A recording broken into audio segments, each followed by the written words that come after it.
नमस्कार दोस्तों, मैं doctor Komal Bahl. Welcome to my YouTube channel Shri Ayurveda.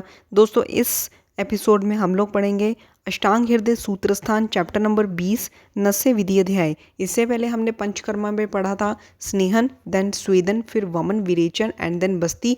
और इसमें हम पढ़ेंगे नस्य। ठीक है, तो सबसे पहले है नस्य के भेद। ये इंपॉर्टेंट है, तो इसको लास्ट तक देखिए। नस्य के भेद जो हैं वो 3 होते हैं। एक है विरेचन, एक है भृंगण और एक है शमन। विरेचन नस्य जो है ये किस में दिया जाता है? देखिए, अगर हेडेक हो, माइग्रेन हो, शिर शूल में, जड़ता में, स्टिफनेस हो, अभिसंधि में, गल में रोग हो और शोथ में, गलगंड में, अपस्मार में, पीनस में, तो ओवरऑल जो कफज कंडीशंस होती हैं ज़्यादातर उनमें विरेचन नस्य दिया जाता है। ठीक है, शिर शूल में, जाड़े में, अभिसंध में और गलगंड में, अपस्मार में भी विरेचन नस्य दिया जाता है, पीनस में दिया जाता है। ठीक है, शोथ में, गल रोग में।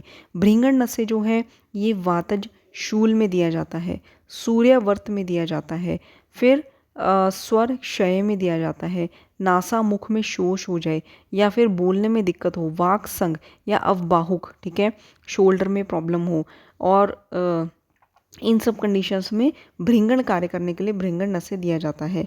वातज शूल में, सूर्यावर्त में।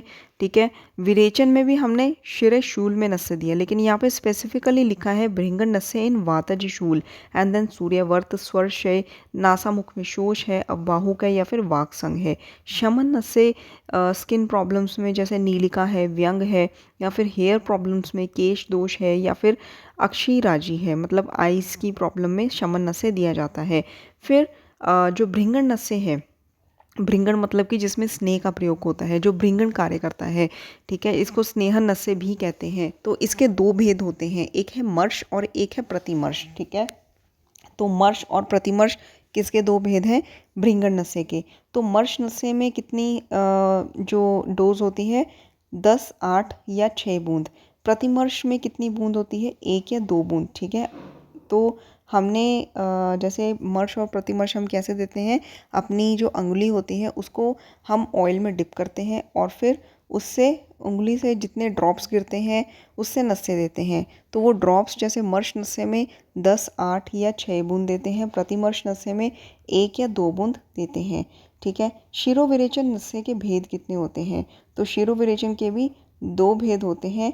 एक है धमापन, जिसे हम प्रधमन भी कहते हैं, और दूसरा है अवपीड़न। ठीक है, धमापन या प्रधमन, इसमें हम मतलब कि फूंक मार के चूर्ण का प्रयोग करते हैं। ठीक है, जैसे कटफल चूर्ण को 6 अंगुल की नली से जो है नासा में फूंका जाता है। तो कटफल चूर्ण का प्रयोग करते हैं, 6 अंगुल की नली में डालकर उसको फूंक मारते हैं नोस्ट्रल्स में डालकर। अवपीड़न नस्य होता है कि नासा में रस को निचोड़ कर डालना, दैट इज अवपीड़न नस्य। तो विरेचन नस्य के 2 भेद हैं, धमापन, अवपीड़न, और भृंगणीय नस्य यानी कि स्नेह नस्य के 2 भेद हैं, मर्श और प्रतिमर्श। नस्य जो है किसमें कॉन्ट्रा इंडिकेटेड है, मतलब कि किसमें अयोग्य है? तो इसमें है कि तोय, मद, गर, स्नेह, पीता नाम। ठीक है, जिसने जल का सेवन किया हो, मद का सेवन किया हो, गर मतलब गर विष का सेवन किया हो या फिर स्नेह का सेवन किया हो, इनको पिया हो। तोय, मद, गर, स्नेह, पीता नाम। भुक्त भक्त मतलब कि खाना खाया हो, रक्त मोक्षण करवाया हो, नव पीनस में, सूतिका में, श्वास, कास और दुर्दिन में। ठीक है, तोय, मद, गर, स्नेह, पीता नाम, भुक्त भत और रक्त मोक्षण के बाद नव पीनस में, सूतिका, कास, श्वास और दुर्दिन। दुर्दिन मतलब जब बादल छाए हों। नस्य का काल क्या होता है? कफज रोगी को प्रातःकाल देना होता है, पित्तज रोगी को मध्याह्न में देना होता है और वातज रोगी को सायंकाल में नस्य दिया जाता है।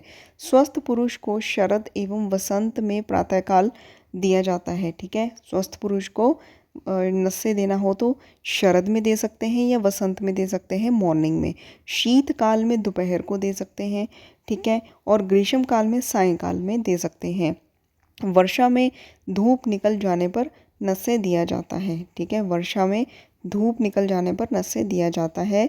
मैं फिर से रिपीट करती हूँ कि जो स्वस्थ पुरुष होता है उसको वसंत या शरद में मॉर्निंग में देते हैं, ठंड पड़ रही हो, शीतकाल हो तो दोपहर में दिया जाता है, अगर गर्मी हो तो शाम को सायंकाल में दिया जाता है, और वर्षा ऋतु में धूप निकलने पर नस्से दिया जाता है।